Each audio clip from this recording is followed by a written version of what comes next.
Hi there. My name is Giselle Patrice. I'm a shamanic healer and a Reiki practitioner.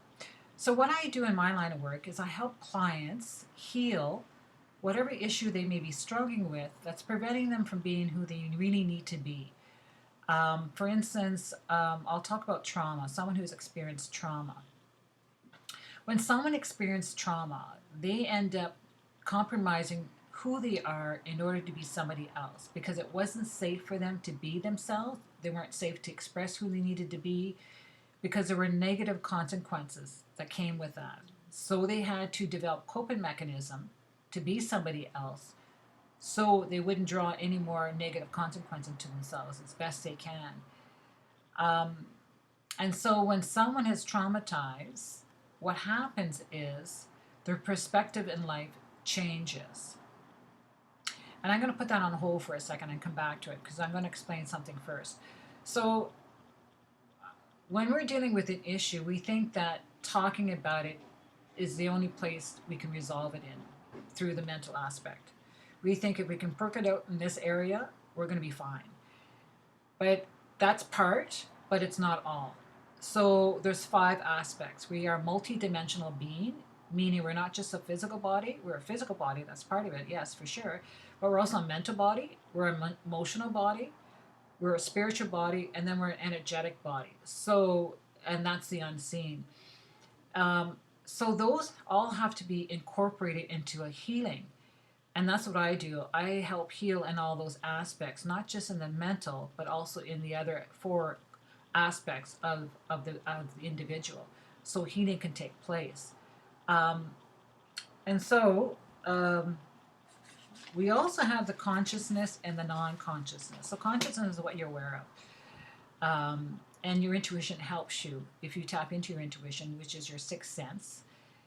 That's incorporated into your five senses your taste, touch, hear, sense, and smell. Those are your five senses, plus your sixth, your intuition. They all work together as a whole as well. And so when someone's in tune with themselves, they can navigate life better than somebody who's not in tune.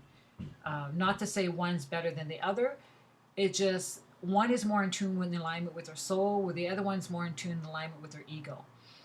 And so when someone's in tune with themselves, they have more awareness of the five aspects of themselves: the physical body, emotional body, mental body, spiritual body, and energetic body. And so they're more apt to want to heal themselves, to get into healing, because they can sense the healing taking place in all those bodies.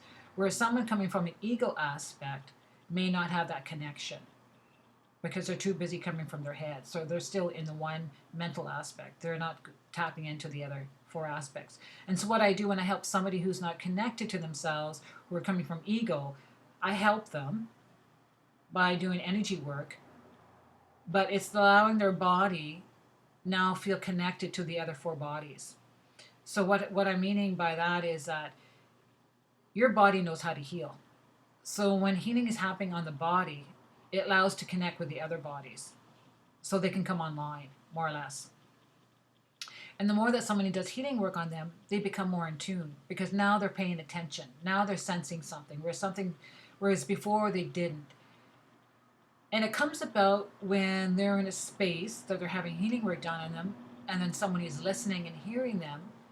And I call it sacred space because this is their space for them to divulge whatever needs to come out, whatever needs to be spoken, or whatever needs to be experienced. It sets up a safe space for them. Whereas maybe from traumatic event, which was they weren't safe to be themselves, now they're in a safe place where it's safe to be themselves, and now they can now start expressing what they're feeling. And so that's where healing takes place in all bodies: the mental, the emotional, spiritual, and energetic. Because now this person feels safe in expressing whatever they experienced. And so now all these connections are coming online because someone has allowed themselves. They're allowed themselves to be vulnerable, but also being safe, as they're not no harm will come to them, but they're able to express and release whatever's been stored within these five bodies. So for trauma, I'm going to give you a definition. I have my paperwork here, just so I can keep on track. So there's three categories of trauma. There's the acute trauma that results from a single incident, such as accidents or natural disaster. The second one is chronic trauma, which is something that's repeated over a prolonged period of time, such as domestic violence, someone who's in a relationship and they're being abused by their partner for 20 years. So that's chronic trauma. And then there's a complex trauma, which is a variety and varied multiple, a variety or multiple traumatic events. So let's say a child has been abused at a very young age from both their parents. Maybe it's emotional abuse and physical abuse. Chances are the parent of this child, if they have siblings, have been well. The parent itself obviously has been traumatized when they were a child, because now they're transforming their behavior onto this child from what they learned as a child themselves. And if they have any siblings, chances are they've been exposed to the environment as well.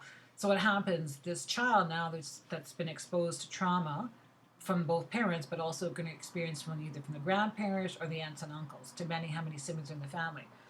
And it can be friends as well. If the parents attracting this type of people in their life because that's who they are, they may experience this through neighbors, friends, what have you. It's not always the same person all the time per se, but that's complex trauma. Then there is the types of trauma, and I'll just go through the different types. And this is just not a inclusive list. It can be anything. It can be bullying. It can be, like I said, abuse, whether it's sexual, physical, emotional, or mental. Assaults, accidents, car accident, plane or train crash, or bike accident. A death of a loved one, spouse, partner, child, or sibling. A divorce, family or parental abandonment.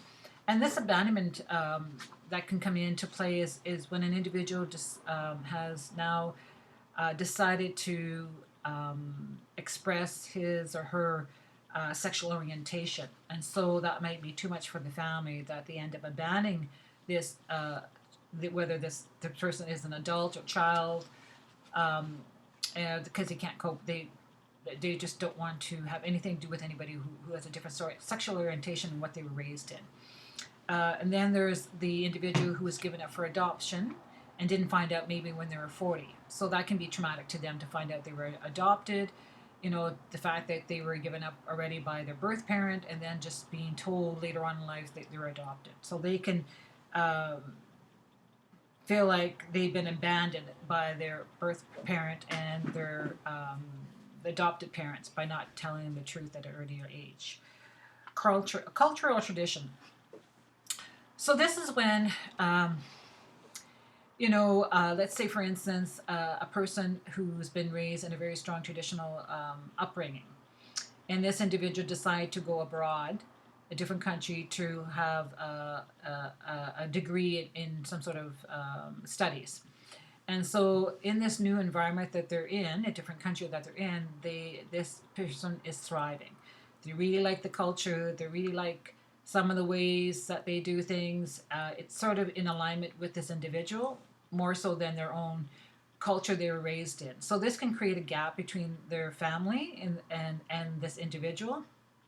And this can be traumatic if the family no longer wants this individual part of their life because they changed too much. And this can happen in the same way when someone is doing self-help. When someone wants to create a new version for themselves, let's say they just not happy and they want to find themselves in a better way, so they start educating themselves through book reading and self-help. They go for counseling. They do a lot of journaling. They're just changing a lot of their habits and a lot of the ways because they really want to come into alignment with their soul. They just can't live the way they were living before. It wasn't nurturing them. And so this can be a traumatic to them when their family abandons them, because now it's like they have nothing in common to talk about anymore, and there's such a big gap between them that the family might say, you're just out there, you're just too much. We don't want anything to do with you. So that can be traumatic as well. Then the other type of trauma is imprisonment, job loss, natural disaster, physical injury, whether it's a loss of a limb or loss of health in some way, rape, serious illness. And serious illness obviously is traumatic in itself, but also, it can lead to a loss in your job. You had a passion for a really good career or job, or you had a job that had really good income. That can be traumatic as well as the partner. You might lose a partner because they find it too much to cope with the illness, and so they just can't do it, so they end up leaving you. So that can be traumatic.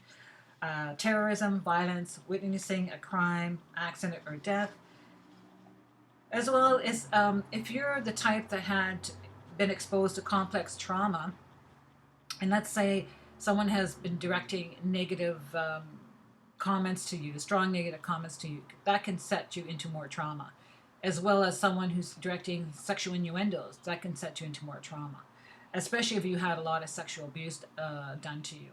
So something as simple as that, but also can set you off. So about trauma here, I'm going to tell you what it does to an individual. So what happens is that an individual who's been exposed to trauma during that time of trauma, this particular time frame, they develop coping mechanism how to live their life. So the perspective of life changes in order for them to feel safe and to survive. So this child, we're going to use this child that's been abused by their parents and relative. When it grows up to be an adult, it'll take those coping mechanism with them.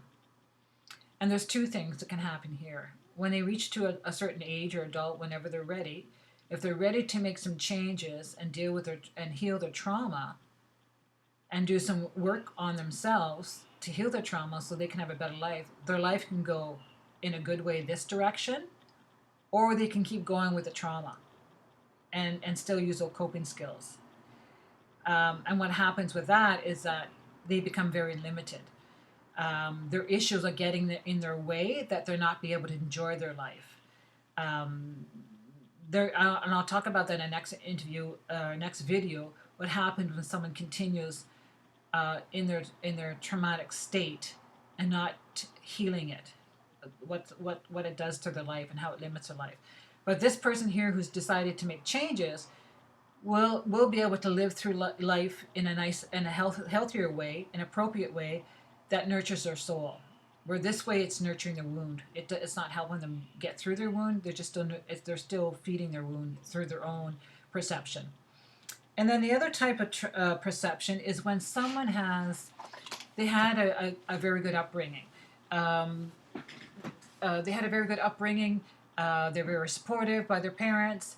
And let's say they reached the age of 40 and then they were sexually assaulted.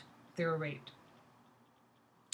So however this person was prior to being raped, they were just very confident, very outgoing, very joyful, just happy-go-lucky. After the traumatic event of being raped, they're no longer that. They shut down a bit. They second-guess themselves. They blame themselves. Their perception of themselves changes. Their fear increases. I mean, yes, there's going to be fear on this side, but it's going to be increased even more. So that time frame has now shifted how they're going to live their life, until which time they decide to heal it. And when they heal it, it'd be the same thing for the child that was raised in a dysfunctional family. They can navigate life now in a healthier way that's more appropriate for themselves when they go through some healing and they do some work on themselves. As opposed to if they remained and didn't do any work or healing on themselves, this is going to affect them continuously on their life. And this can change. Once someone has been subjected to trauma, people think that this is it. This is who I am. And it's not. Just like the weather changes from day to day, you can change as well. This is not set in stone. Trauma can be healed. I'm a person who's been exposed to that. I was exposed to complex trauma. I've made it through that. Mind you, I did a lot of work, but I was worth it. And so I didn't want to live the life that I had lived after the trauma. So you can do the same for yourself. And if you're interested in connecting with me, I do have a website. It's called GisellePatrice.com.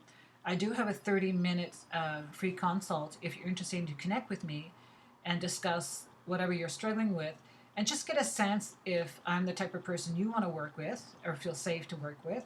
And from there on, you can decide if you want to book a session with me. So again, I'll do another video to explain more in depth what trauma can do on a person's health, their mental health, their physical health, emotional health, and spiritual health. And then I'll have another video after that. But for in the meantime, Again, my name is Giselle Patrice. You can reach me at gisellepatrice.com. Have a great day.